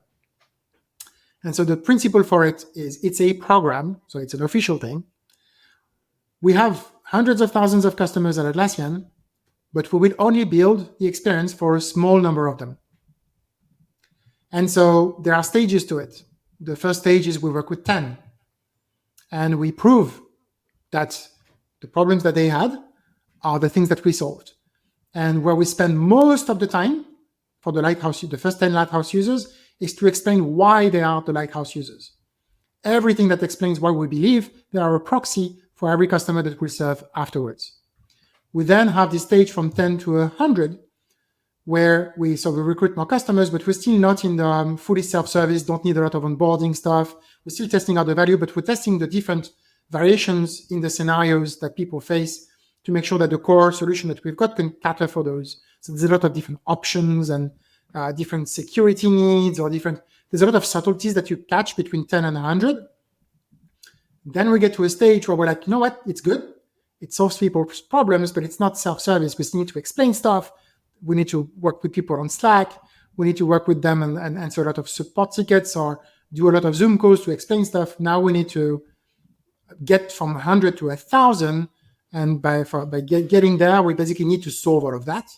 And after that, we graduate. So basically by detailing that and explaining all the success criteria in between, it helps to define success in that in the make phase, we've got 10, 100, 1,000, and then people can understand exactly where we're at there and the types of questions we're trying to answer. In the 10, we're answering every question with a user snippet of a video call with them either talking about their problem and solution, but showing the product and how they solve with it. That's how we wanted our stakeholders to view it, which is it's very qualitative, but have it felt from the user's perspective. It's different when we go from 10 to 100, from 100 to 1,000, but for each of those, that's kind of a playbook for how you go from one to the other. That helped us because we could then claim the space to do the right thing. And we were not asked to hit, for example, a monthly active users number or number of customers number or percentage of users who use this number, because it's very qualitative still when we're at that stage. That is super cool and super interesting. And it's kind of along the lines of the gates. It aligns with at each gate, here's how many users we're looking for. Basically sets expectations for what success is, keeps you from having to scale things too early. It's such a cool idea. And you call it Lighthouse Users, like the Lighthouse Users program. Lighthouse Users, and there's two sides to it. There's we just talked about the stakeholder facing side. The one I love is the team facing side of this, which is I've seen a lot of teams, Atlassian and other companies, as the products grow, you tend to leverage a lot more user research, formal user research or CSAT surveys. And the way I call it, it's hiding behind research and not being close enough to the ground with customers. And what I want to do in the teams I work with is to create a direct feedback loop with customers, but not like someone gives you feedback and you do it. We talk to those customers, we build stuff for them.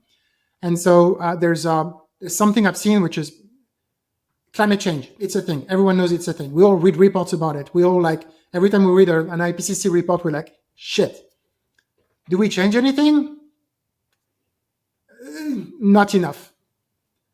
What makes people want to change and actually gives them a trigger to change, I've seen, is a lot more empathizing with individual people's experience. If I know someone that's impacted by climate change, it's going to make me relate a lot more strongly to the concept of climate change and want to change myself. So sorry for the power load here. No, that's such a good example. Such a good way of making that point very clear of just the power of talking to a small number of users versus thinking that the more data you have, looking at data, CSAT scores, NPS retention, will tell you what you need. And so what we do with that is we recruit 10 people and we put these people in front of the whole team, not just the PMs, PM, designer, engineering. We meet on Zoom, we chat, we work with the same ones over months to build the product. They're with us on Slack. We have regular things. What I've seen for going fast is that the engineers would go into a planning meeting and the PM would say, so we should work on X. And the engineer would go, wait a minute, we've had a talk with this customer and they struggle with this. So I think we should work on that instead and fix that part of the experience and so on and so forth. So all of a sudden, you're not talking about a product manager, you're talking about a product team with product engineers. So there was this thing at Atlassian where we called some engineers were more like system engineers, some were more product engineers. In my opinion, everyone can be a product engineer. They just need to be exposed to the right user context. And the right user context, what is it? It's 10 customers, you know by name, you know their context, you know their problems, you can empathize with it. This empathy makes you want to act to change your product to solve their problem, and you get really huge pride coming back out of it. And it can seem counterintuitive in a company like Atlassian. 300,000 customers, right? We should build for them. Well, you can't, right? We're limited in our ability to make changes that will work for the vast majority. So might as well embrace that we are indeed biased, that we are indeed reacting based on feelings, like wanting to help or not wanting to help, or reacting strongly to what you've seen. But we are embracing that to try and build the best product possible. And I've actually seen that the outcome is, so far on this product, it's worked.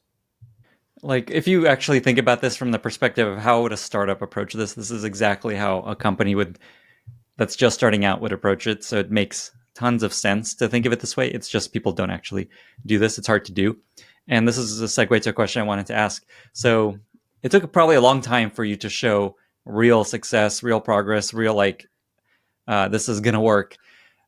First of all, how long was that period of just like this? We have this is probably not going to work too. Oh, wow, maybe this is going to work. And along the same lines, how does Atlassian / what have you learned about how to protect this? The Pixar people call it an ugly baby. Like, so when an idea is new, it's an ugly baby. People don't want it. It's just like, get rid of this thing. Man, that sounds mean to say, but that's the way they talk about it. That's the term in creativity that they use. That's a good one.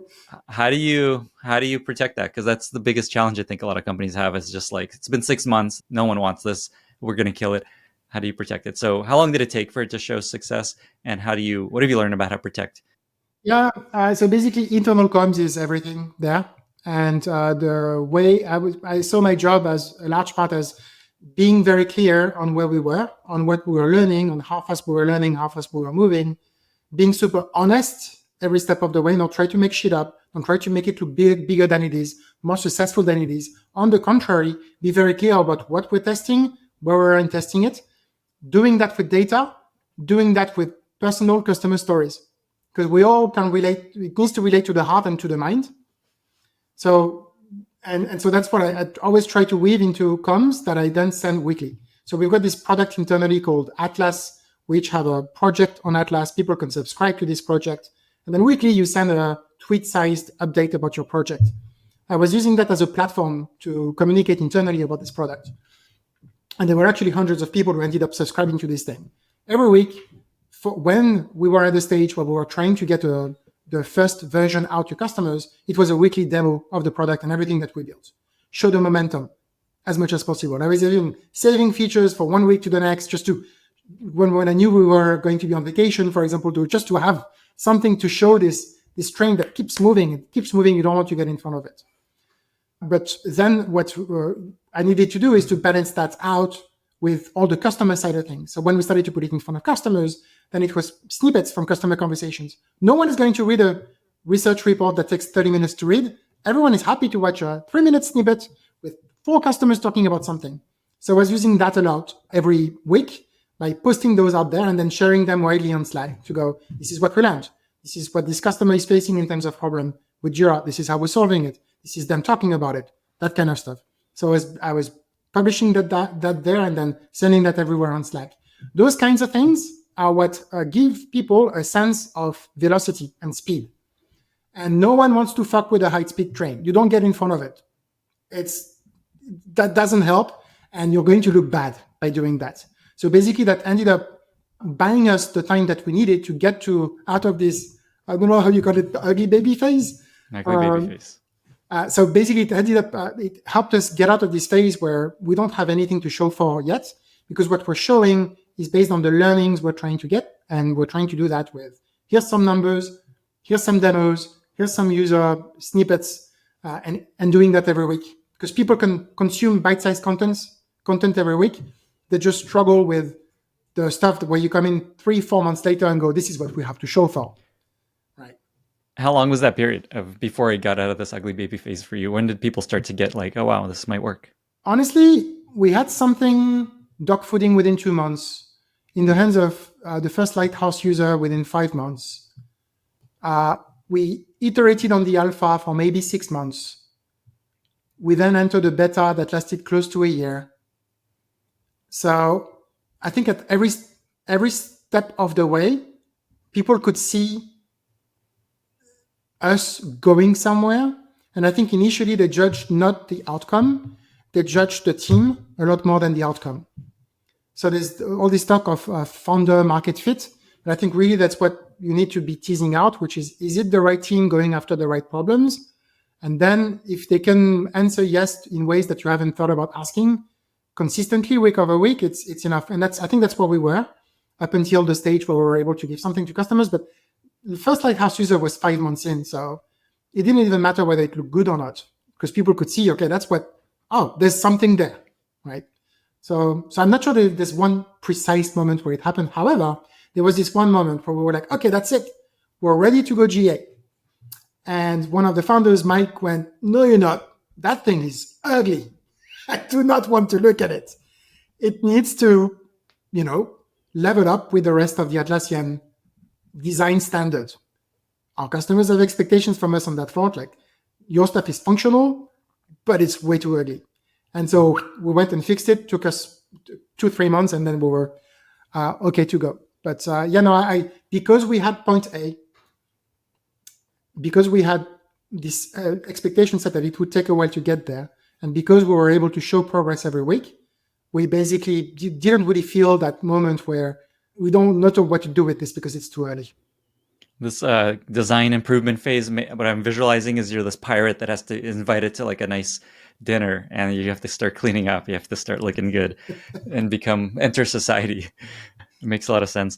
Also, what you're describing makes me think again of this concept of it's your job to keep the flame alive and help it spread within the organization. So you have this idea and you're just like, keep momentum going, keep the flame growing by sharing constant updates, sharing progress, making it very easy to consume with little snippets and videos. So there's a lot of great advice here. So timeline-wise, interestingly, what I'm hearing is it basically took a year from idea to alpha, something like that. Is that roughly right? It's like 5 months to a first alpha, one customer. Okay. We stayed in alpha for like 6 months. Okay, got it. So through alpha, about a year total. Mm-hmm. Many people hearing this on the one hand would be like, of course, Atlassian has all these resources. They're going to spend a year on this idea that who knows is going to work out. It's so easy for them. I imagine there was much pain and suffering and challenge along the way that happened that makes it not so easy. Is there something you could share about just like the struggle to actually make this real, just as a way to kind of wrap up the conversation, go back to therapy, if there's anything you want to share? Yeah, basically it's pretty much what we talked about earlier with lots of processes that, were not changed yet because we're at the very beginning of point A. And people still wanting us to chime in on the things that were important for their part of the organization where we would play a part later if we become successful. So like none of that stuff was just solved once and for all. It was just a constant process to play with that. But I think we managed to get out of these things pretty gracefully in the end. And I think we gained some level of admiration for some teams from that.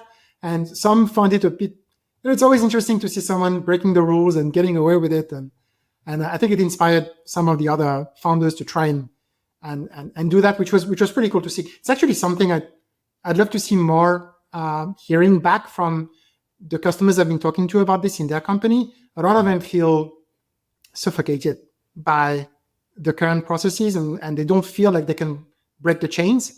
And so I'm hoping it inspires a few more teams to give it a go, really. There's clearly more I want to learn about Point A and how other companies do this incubation stuff. So this is a really good inspiration to dig deeper into those sorts of programs. We've covered a lot of ground. We've talked about things that have worked and haven't worked, all kinds of therapy and pain, but also things that help you succeed and build amazing products. Is there anything else you want to share or leave listeners with before we get to our very exciting lightning round? Yeah, it's a bit, I would try to balance the point I just gave, which is it's hard. So someone has to try and always feel like you can push. I'd like to balance that a bit with be careful for yourself as well and make sure that you're doing this in an environment that's ready to welcome it. And so, as I mentioned, I worked at Atlassian now for the past 10 years. Before that, I used to work in banks, in heavily regulated industries, in a whole bunch of different areas where that kind of stuff was not okay. And I could have tried to push. It would have not gone well at all. So I think I'm deeply convinced by the fact that we don't need so much top-down leadership. What we need is a lot of autonomous leaders, regardless of their position within the org, able to push for change, fighting for the right things. but you need to do that in an environment that's safe for you to do so. And if it's not, I think it's okay to consider alternatives. So in other words, don't feel like you're trapped, right? You only have one work life. Like, do it in places where you really believe you can do amazing work and surrounded by people that you're excited to work with. Otherwise, I've been there before, where it's possible to become cynical by the weight of the things that are not possible and ending up doubting your own ability to do stuff, really. So it's a bit of a balance of push for the right things, but also watch after yourself. And if the environment is not right, it's okay to change. This is a really hot topic and common question in product management, and imagine other functions in product, of just how much can actually change as an IC at a company. Like, I hear all this advice about making change, changing culture, incubating stuff, innovating. How much can you actually make an impact versus nothing's going to change, I should go work somewhere else? Do you have any advice there? Just like, it sounds like basically you're saying there's oftentimes you have no impact on how the business and culture is going to work, and you probably should go find a company like Atlassian that has learned how to incubate and innovate and think differently. Yeah, this one is I'm not sure how to answer that, really, because I've worked for close to 50 companies. Atlassian is the first company I joined where I was like at home from day one, challenged in the right way, but I can really choose my battles and go after them, and things are hard, but it's okay. So I joined Atlassian. I'm sure there's tons of companies like that, but yeah, it's I would just go not settle for status quo, because you cannot be the only sane person in a room. At some point, you will go insane. The environment will permeate on you. You are not this entity that is absolutely permeable to everything that happens around you. Like, everything around you will affect you and will change you as a person. I really believe that. And so you need to surround yourself with people and environments that can help bring out the best in you. Otherwise, you can turn bad. And I myself have been cynical in the past, working in environments that were cynical. And I then decided it's not me. I do not want it to be me. It was me back then. I do not want it to be me. So yeah, that's my only advice, which is have the courage to ask yourselves those questions, because otherwise it might change you in ways you don't want to. Amazing advice, really important advice. With that, we've reached our very exciting lightning round. Are you ready? I am. Looking forward to it. All right, here we go. First question. What are 2 or 3 books that you've recommended most to other people?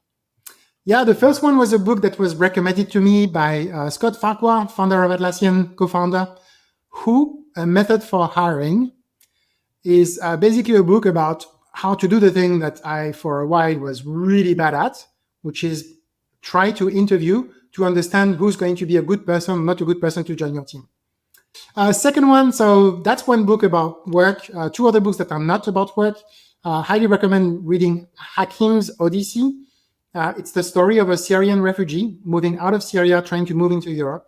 We hear a lot of these stats and numbers about people trying to cross the Med Sea or basically become refugees in other countries. And it's very easy to look at it complacently up until you meet a personal story. And this personal story of Hakim that was told very beautifully by this illustrator is well worth a read on that front. The last one is a book that I'm not sure has been translated from French. It's called Vivre avec la terre, to live with the earth.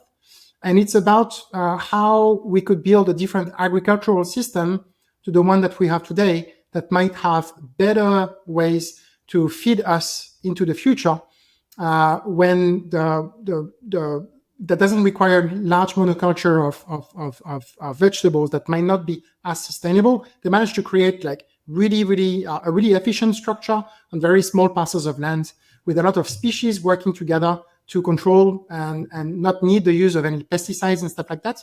They've been always surrounded by teams of researchers from the, I think it's called the INRIA, it's one of the French research centers, have got really amazing results, but I don't think many know that this stuff exists and that it could actually be used out there, and I think that's a shame. I think this is the first book that someone's recommended that's only in a different language that may not be translated. Might be translated. I hope it is. It's pretty thick though, and it's very technical. So I've read the principles bit, and I got lost in all the technical aspects of growing fruit. Okay, I love it. So let's ask your favorite interview question. What's your favorite interview question? Yeah, so I struggled a lot with interviewing, and I've read all the standard interview questions there is out there, and I've heard them in your podcast as well. There is one that came from this book that Scott Farquhar also told me was working really well for him, is when people describe an experience, you ask them the name of the person that they worked with back then, and you ask them, so when I call this person after our call, what do you think they're going to say about that? And apparently this does something, and I've seen it happen, where people are unable to project and invent on the spot something from the lens of another person talking about them.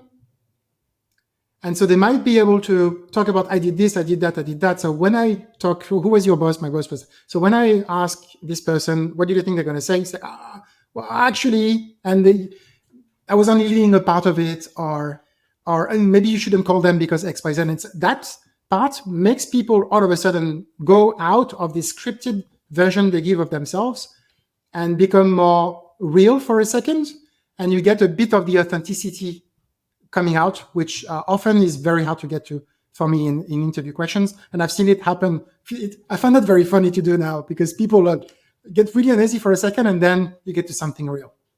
That is genius. Makes so much sense. Makes me wonder how I can integrate this tip into my podcast interviews. Really good tip. Next question. Do you have a favorite product you've recently discovered that you really love? Yeah, it's got nothing with tech. Nothing to do with tech. I'm kite surfing a lot at the moment, and I came across hydrofoils, which is basically these things where there's like an airplane plane underneath you on a mast, which is connected to a board. You're on the board with your kite, and you basically just fly over the water. And that invention is just brilliant. It's relatively easy to learn, and I can spend basically parts of my weekend flying over water in as much as a breeze of wind because there's absolutely zero friction between the board and the water. So that's, like, technically speaking, I think it's genius the way they created that, inspiring themselves from airplanes. Is that the thing that Zuck was riding with his sunscreen with the flag, or is that something else? I don't know if you saw that photo.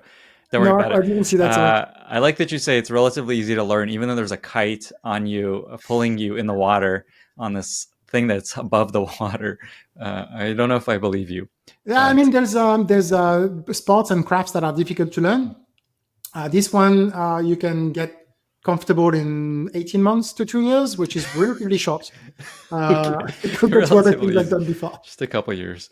Okay, I like your bar and I'm going to ask a question along these lines.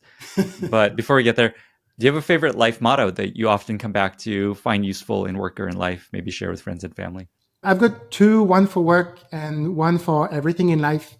The one for work is initially a quote from Obama. I can't remember the exact quote. I'm going to paraphrase, but it's keep it about the work. So there's going to be moments in your career, where you don't feel valued and you wonder, like, am I doing the right thing? Am I being recognized? Am I valued? Am I at the right place? And whenever that happens, a lot of parasitic thoughts may come in. You may face imposter syndrome and stuff like that. Happens to me super regularly. And whenever that happens, what I do is I remind myself, keep it about the work. Because as long as you make it about the work, there's always work to be done. And there's always a path that emerges from that work. It's a bit of the same of this, they've got this thing in yoga where once you're committed, good things will happen. Well, that's exactly what I've seen, and that's helped me every time. I reread this quote whenever I'm in these moments of turmoil around me. Now, when I face those moments, I also remind myself of the other one, which I invented, but it's not, I don't think I'm the only one who has invented that one, which is remember that in 100 years, we'll all be dead and forgotten. So don't take yourself too seriously. You're not that important. You're probably not that important, as important as you think for the people that you are arguing with. And that's also the beauty in all things, which is it has an end. In the end, it probably doesn't matter, so might as well give it your best shot. And that's what the existentialists back in France many generations ago were talking about. This one is kind of close to Albert Camus' thesis, right? If it doesn't make sense, might as well go for it. Mm-hmm. Really good points, really good lessons, really good mottos. Final question. You were ranked number 4 worldwide in a form of free diving. First of all, can you briefly describe what is free diving? And then can you share one thing that might surprise someone about this sport and the skill? Yeah, so yes, that's my claim to fame. I was ranked number 4 in basically the distance you can swim in a swimming pool without fins, with 167 meters, which is 550 feet. And underwater. Underwater, breaststroke. Yeah. I went further with the monofin, the thing you see back there. But breaststroke was 1 meter away from the French record, and ranking number 4 worldwide that year. The one I'm most proud of is I actually went to 300 feet underwater, deep, came back in one piece, and I really enjoyed the whole thing. So 300 feet. That's like 100. 92 meters.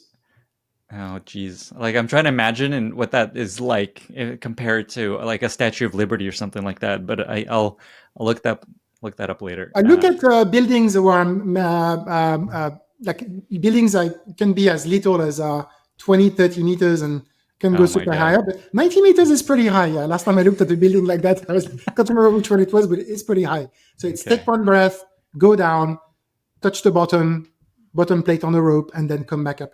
One thing that may surprise people with this is that everyone is much more gifted at it than they think. So I used to give courses on the weekend for freediving, and most people, when I ask them, hey, how long do you think you can be underwater? And they tell me something like 30 seconds, maybe a minute. How deep do you think can you go? Maybe 5 meters. At the end of a weekend, most people were able to hold their breath for 2 to 3 minutes and to go to 20 meters deep.